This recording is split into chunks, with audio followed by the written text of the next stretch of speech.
All right, so we're on to lower body, day 2 of the split, and it starts out with hip thrusts. Unfortunately, these are a little awkward to get in and out of inside of a home gym without like the cool little belt squat machine, or there's a few like hip thrust specific machines, or even like a leg extension machine. Works freaking great to do leg curls with, but we got to do them old school way with just a barbell and a bench. So we're going to wiggle our way on down into here and not make any excuses why we can't work on building a big old booty, because nobody likes a flat ass. And not only that is it visually appealing to have a nice round ass, it's also very good for helping build a big squat, some hamstring strength. It's also good for the deadlift and any, heavy hamstring oriented fucking movement. So, we warmed up with 135. We've got 185 on here now.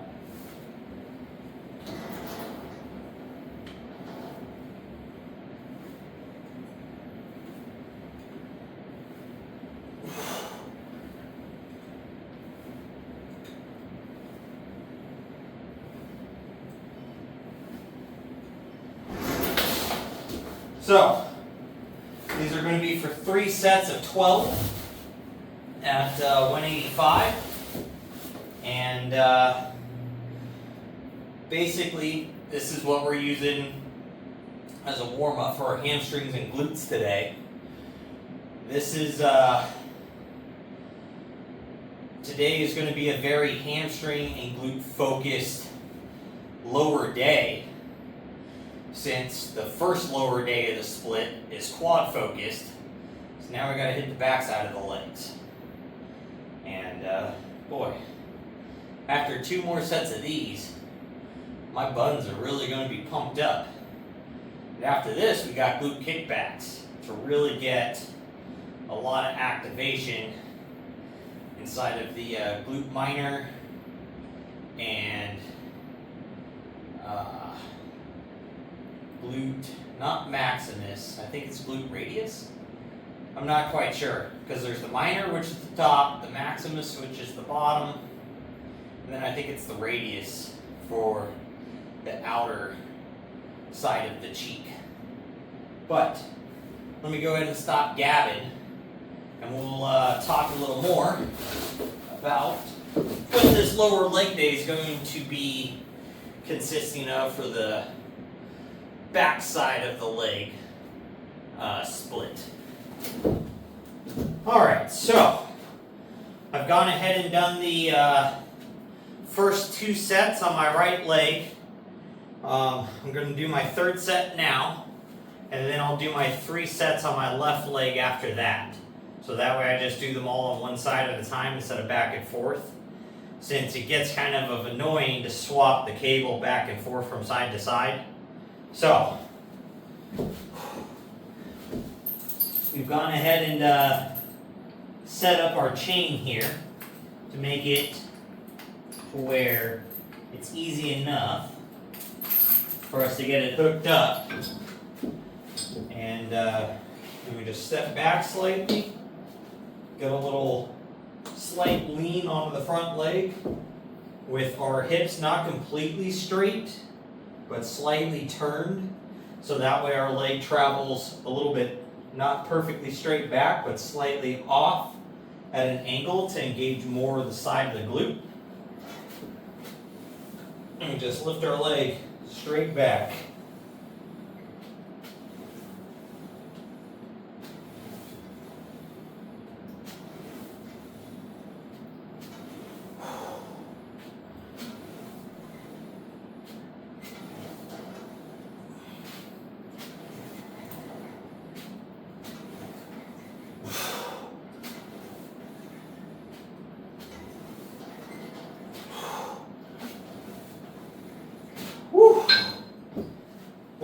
boy, that is a little bit harder than I thought it would be, truthfully.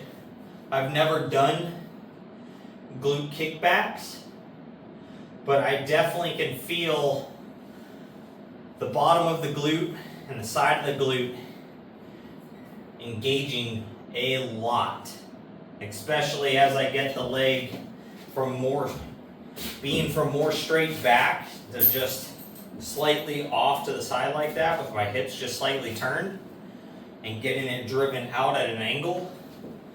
It is very effective.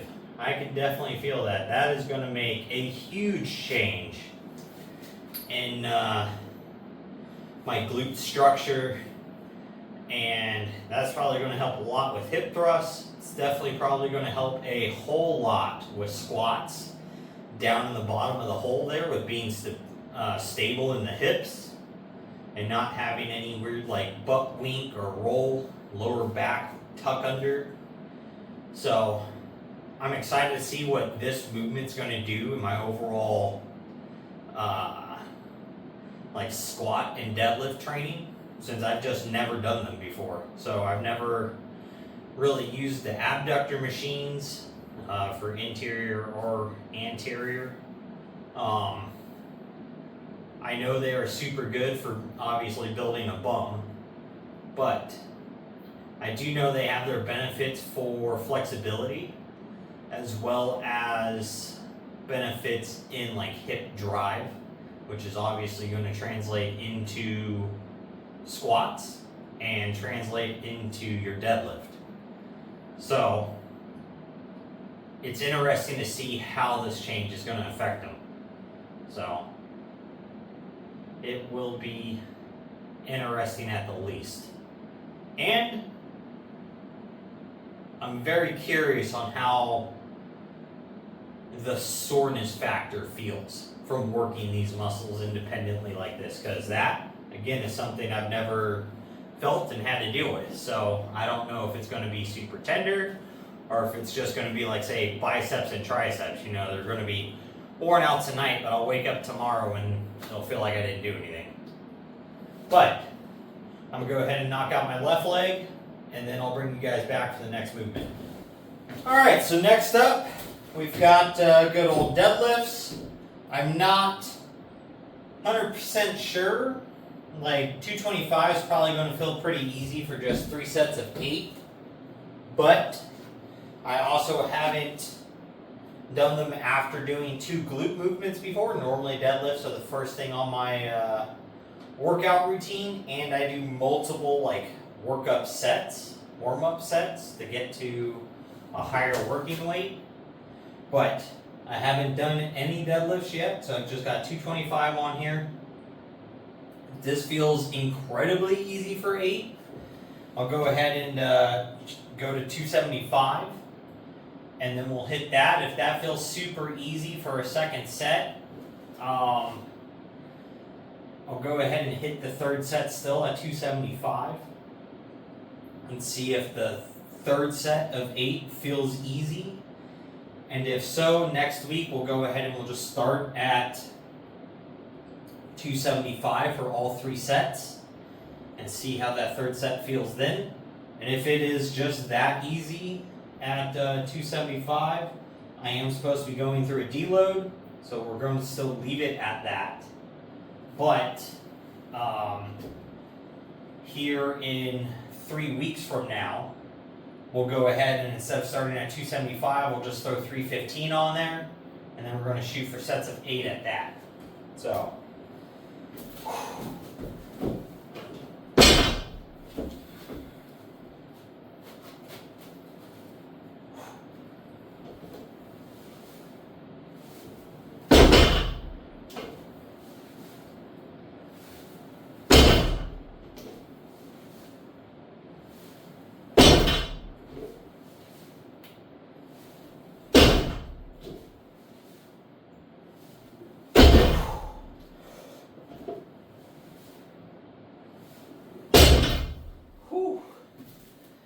I think actually with my glutes already being a little pumped up and pretty exhausted, 225 might actually be pretty good. But I'm going to go 245 because that did still feel excessively easy for 8. But I think 245 to 275 is definitely going to be that winning range, definitely not 315. Alright, so we're on to leg curls. So today we've got it modified with using 2 chains that should be at the same length here. 2 chains! But let's go ahead and see how this feels now for leg curls. Oh yeah, much more even.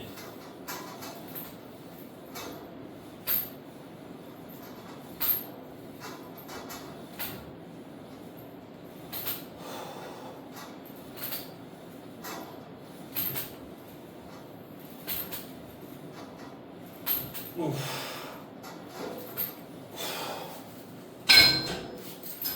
Alright, so I've got 2 more sets of 15 reps to do of leg curls, and then we have leg press to knock out for our hamstring variation today, and then after that calves and abs. So it's 2 more or 3 more movements and we'll be out of here. So if you guys have made it this far, please give me a subscribe, hit that like button, and drop a comment. Let me know where you're from or what your favorite hamstring movement might be. Because I know right now, I might be a little dry, not enough comedy, whatever, sarcasm, but it'll come in time. I'm fresh to this. I'm not really that big of a charismatic person, so I'm trying to learn to be a little more, I guess, expressional in a way. Like, I'm not really sure what it is, that really makes charisma. So, but we're working on it. We're getting there. So hopefully as the channel grows and people come along, I'll get in a little groove, things will get easier, I'll start getting some questions, things like that, so I'll actually have talking points. But with that, I'll see you guys for leg presses after I finish these up. Alright, so on to leg presses. We've just got 185 on here plus whatever the little foot plate weighs. I don't count this thing. But let's go ahead and get these knocked out. These are for 15 set reps.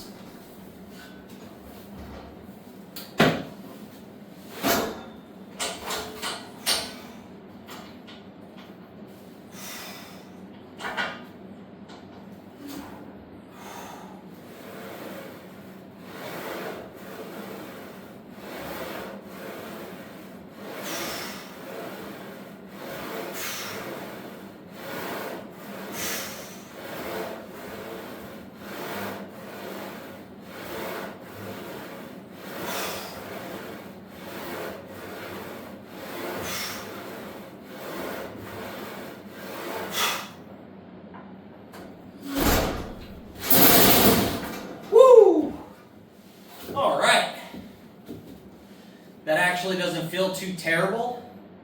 I think put a note on the board, depending upon how the next 2 feel, to do 205 instead of 185.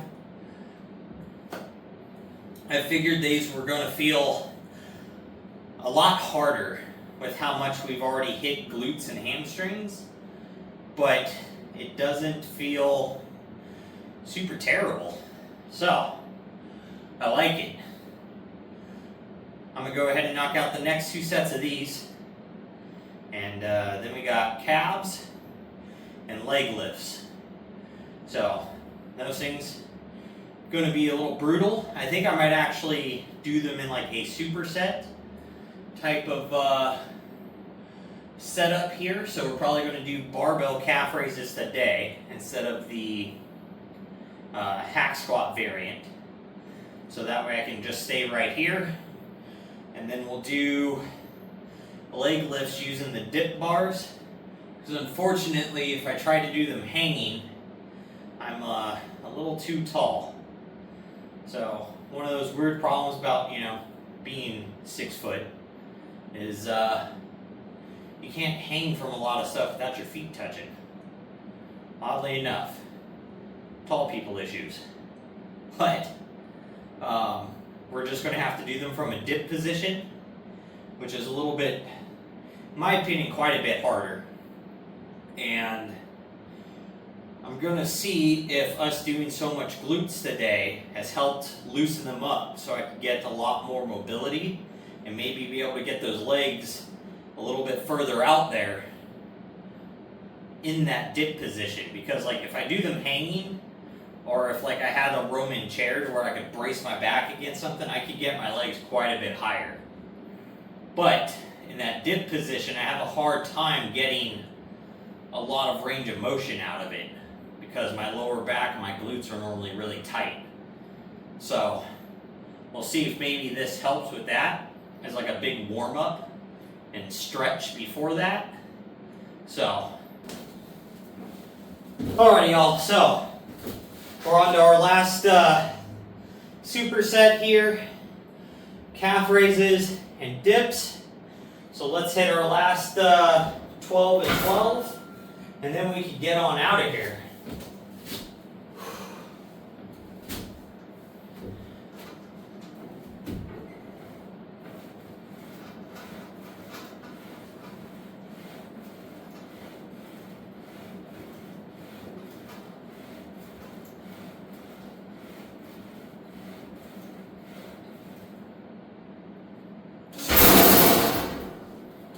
Whew. Man, I'm feeling cooked. What? Not like completely fatigued. I'm just a little gassed.